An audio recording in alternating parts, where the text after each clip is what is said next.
Hello everyone, welcome back to the video series. In this video, we'll be looking at my game against JAN-KRZYSZTOF DUDA from the FTX Crypto Cup in Miami. So we'll be continuing the topic of coming back in matches. In this game, I needed to win with the black pieces on demand to equalize the match. So the first game I lost with the white pieces in this match, and the second game I saved almost a dead loss position. And the third game I was better throughout the game, but I couldn't realize my advantage. So this was the fourth game. Going into this game, I was not too much thrilled. I just wanted to give my best. I was not really thinking about my chances. So, event C4, 5, knight C3. I'd already played before knight 5, B7 against him in Oslo Esports Cup, where I was also in a must-win situation. But in this game, I just didn't get a position to play for win. And it went like this, knight C6, C6. And somehow here I was slightly worse. But I had to win this game, so it was not possible. And I made a draw and lost the match. But in this game, I had to go knight f6. Event E. The normal move was knight f3, but I guess he was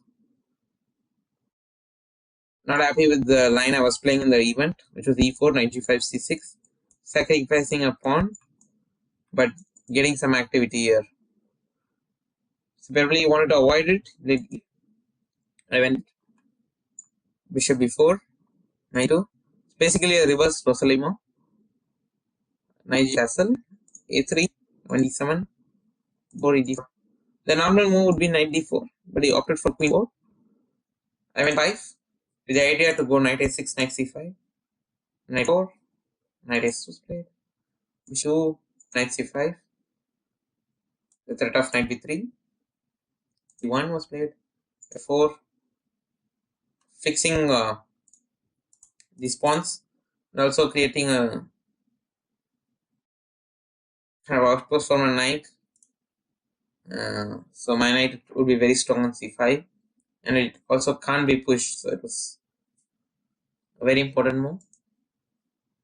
Castle I went 6 first, but I think d6 was also possible. d2, here I could start with d6 as well, but I went e8, to d6,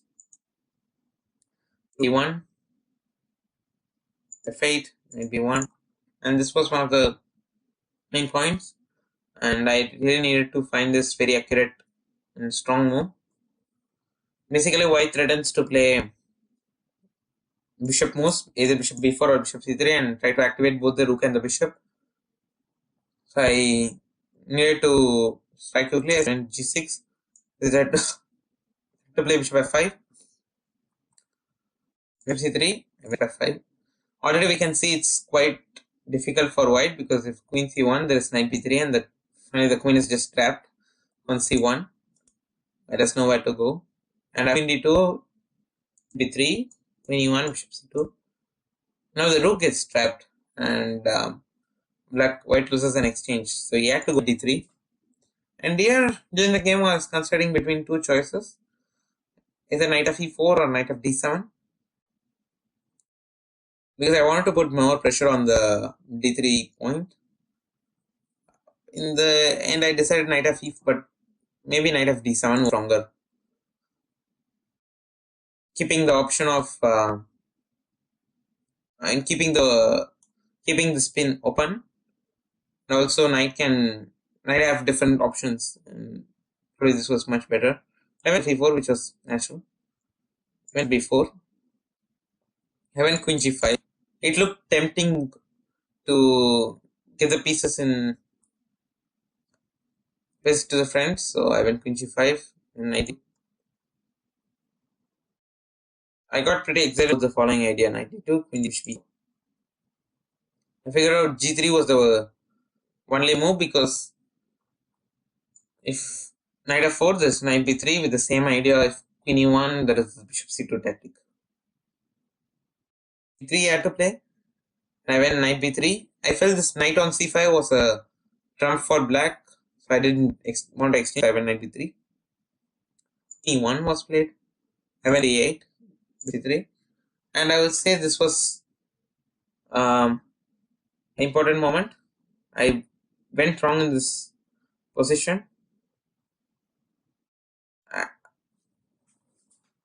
My intuition said I should go queen f5, but I was not sure what to do after knight f4, and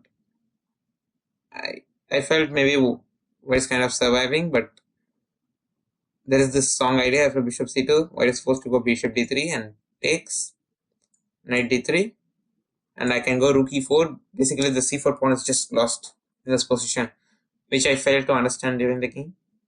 d5, which I thought was very interesting. Point is that cd, I want to cd5 to threaten d4 and basically open the files for the rooks. But here my opponent found a very nice move, which I completely missed, which was knight e5.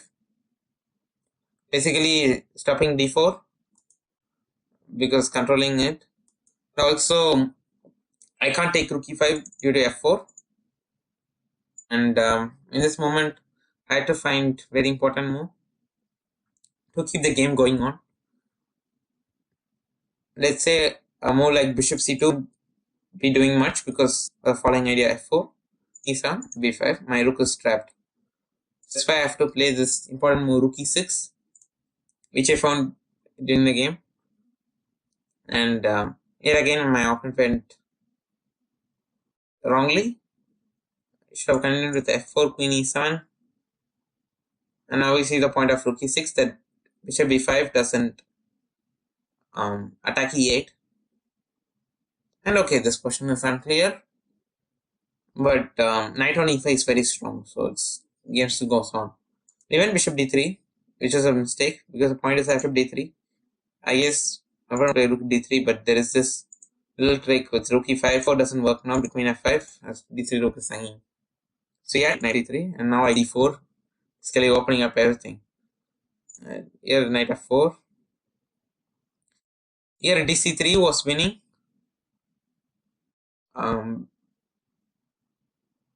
Basically, but I failed to understand it during the game that this knight double piece for rook was very strong. So I played rook f e8, keeping the time. Even bishop b4, I took e3, rook back with the queen, f3, bishop b4, queen takes was played. And here, according to the computer, rook e3 just after f4, knight d2 e1. Here I missed this key idea, which is very strong, which is rook 4. Basically, the point is after seems that queen e4 wins, but there is this move queen b6. Basically, just check, and then next move you're going to take the queen.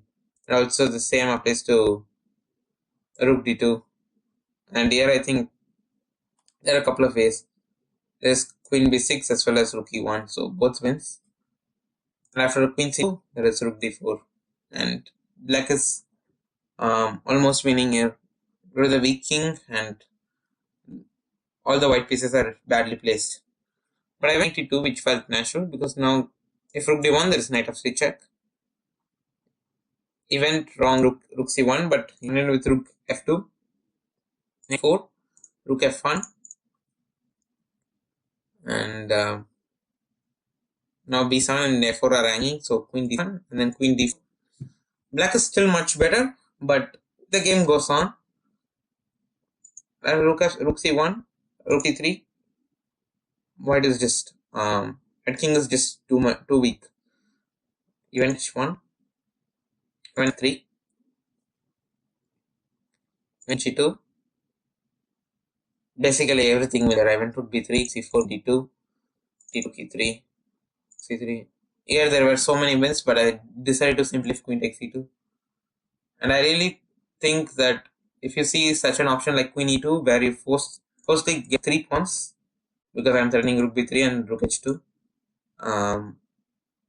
I usually try to go like to these positions where I know it's completely winning, rather than playing a position where it's winning, but you have to calculate a lot. So just 3 points up, and I want to send here. I was very happy to come back in this match, and with that excitement, I played the next game. I was completely winning, and then I blended a mate in one, which was very sad. And in the second this game, I also had a good position, but I didn't play well, and I didn't recover fully before the second game. But overall, I was happy with this win. That I managed to come back in a must-win game against such a strong player. It gives me confidence that I can come back in matches in general. I think that the main important thing in playing such a game is that you just have to keep playing, and chances will come, and you just have to take them. You just have to be alert. Just play normally what you do. Just try to avoid forced lines and just playing, and that what worked out for me in this game. So yeah, that's it for this video.